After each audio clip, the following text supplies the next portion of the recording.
Okay, so we're going to get into cells today. We're going to start talking about cells, prokaryotic versus eukaryotic, and get into some of the cell structures, the organelles in a cell. And so if you would, go ahead and open up your your Introduction to Science notebook. And I want you to go ahead and add and cells to it. So it didn't have and cells. It was just the Introduction to Science notebook. I want you to go ahead and add and cells to the title of it and add it down here. Now, when you add yours is probably going to be too large. I had to change my text to size 30. It depends on what pictures you have there and what kind of font and stuff you change it to. But the title of the slideshow as a whole should have Intro to Science and Cells. And this one should say Intro to Science and Cells. And then go down to slide number 6. Slide number 6 is where we're going to be taking notes today. So you don't have this yet. So go ahead and add my slide number 6 to your slide number 6. If you have something else there, it does not belong. You should have the same slides. We did SG Fear, M&M Lab, reflection, characteristics of life notes, and now we're doing cell structures. So let me point out a couple things here. This is the skeleton of what your note should look like right here. It's explaining that right here. The cell structures notes.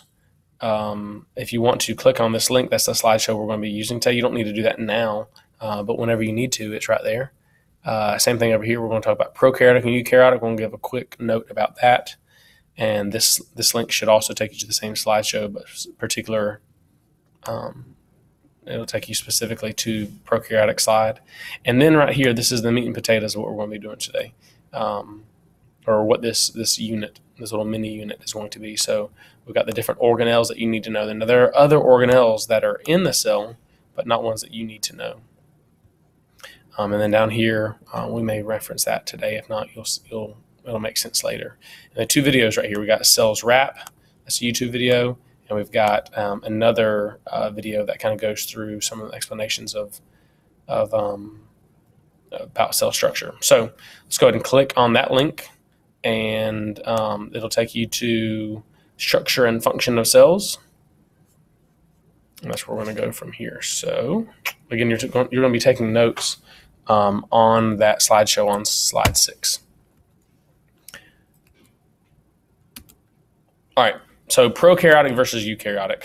A lot of times I'll do an activity that we're not going to do this year, but I'm just going to kind of explain this. So prokaryotic does not have a nucleus. So there's 2 types of cells. Some cells have nuclei. So you can see like these, a plant and animal, these may be familiar to you. You have a plant cell and an animal cell is normally how we show them like this.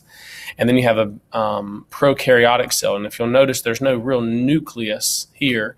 We have... it's labeled a nucleoid, but it's not a true nucleus. And then the eukaryotic, we do have a nucleus. We have a nucleus in both of these. And so the main difference between prokaryotic and eukaryotic organisms or cells are going to be the fact that they do or they do not have a nucleus. So a little thing that I normally say is pro is no. So prokaryotic does not have a nucleus, and all bacteria are prokaryotic. Eukaryotic, they do have a nucleus, and that's most other organisms. Organisms that you see on a day-to-day basis, they are eukaryotic. Plants, animals, fungi, things like that, they are all eukaryotic. So pro is no, and then you are eukaryotic. You are eukaryotic. And just a heads up, we'll talk about this in a bit, but the nucleus, the job of the nucleus is to store DNA. And so since eukaryotic cells have nuclei, they are storing the DNA. Prokaryotic cells do not have a nucleus, so they don't have the stored DNA. So their DNA is kind of more free going throughout the cell, whereas a eukaryotic cell has kind of another set of protection for the nucleus, or for the DNA rather.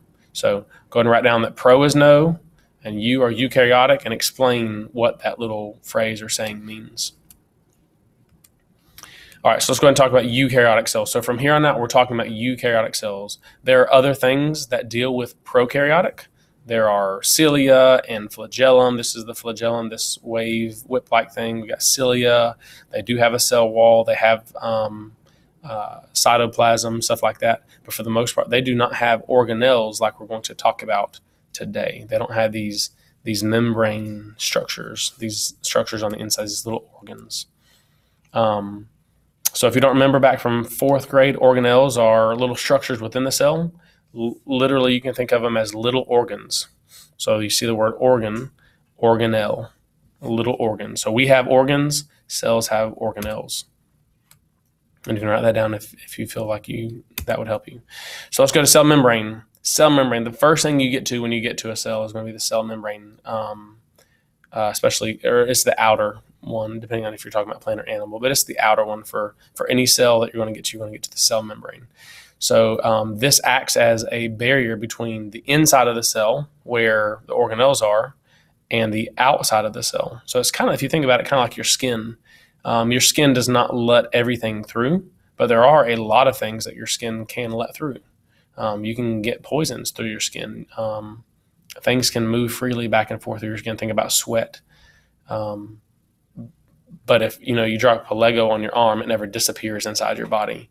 Your skin is what's called selectively permeable. It lets some things permeate or go through it, and other things it keeps from going through. So it's called selectively permeable. Kind of like you're probably selective. Let's say one day you get married, you're probably selective on who you're going to marry. You're not going to marry a tree or a dog. You're selective to marry a human. And in the same way, a cell only lets certain things through. It doesn't let everything through. If it's really, really tiny, sometimes it can squeeze through. And if it's larger, we'll talk about the process that goes through. But if it's larger, it can actually open up little doorways to let things through. So the cell membrane is kind of like the security guard or the skin of the cell. Cytoplasm. Cytoplasm is the inside of the cell. Essentially, you look over here on the animal cell. You see it's labeled. The cytoplasm is the blue stuff throughout the cell that's not an organ. So if you think about it, if you've ever made Jell-O, and imagine you put some toys or fruit or something in the Jell-O, the fruit can kind of float in the Jell-O. The Jell-O would be the cytoplasm, and the fruit would be, or the fruit or the toys or whatever it was, would be the organelles. So what it does, it allows the organelles to move, but it doesn't make them all fall to the bottom. Imagine if you were to put a toy inside of a balloon, the toy is always going to be at the bottom. It's going to fall to the bottom because of gravity. So the cytoplasm allows the things inside of the cell to float, for lack of a better word, to float or to move around freely throughout the cell. You read the definition. It says a fluid inside the cell, it acts like a shock absorber, keeps organelles from bumping into one another. So if you were to jump up and then land, when you landed,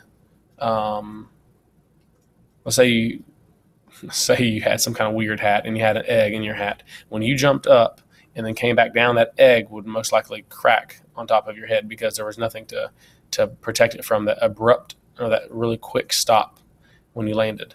The reason the organelles don't get damaged is because of that fluid-filled sac that's inside of the cell. So that's the cytoplasm.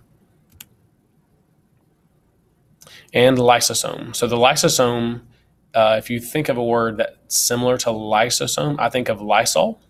So when I think of Lysol, I think of something that's going to go and clean or disinfect a tabletop or a countertop or something. The lysosome goes around looking for broken down cell parts and dissolves those cell parts. You see it says it's mainly found in animal cells. Plants have something similar to it, but this is, when you think about it, it's going to be mostly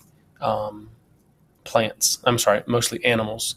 So this is the recycler. It goes around, it kind of eats the dead stuff, the dead organelles that were messed up or causing problems or whatever. It eats those things, or any kind of invading thing. It's going to go around and recycle the parts of the cell and reuse them.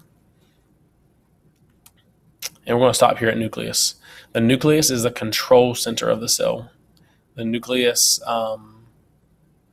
it's not in the sense like it's on a microphone and it tells people to stop or to keep going, but the nucleus is where the DNA is stored, and the DNA is what tells the rest of the cell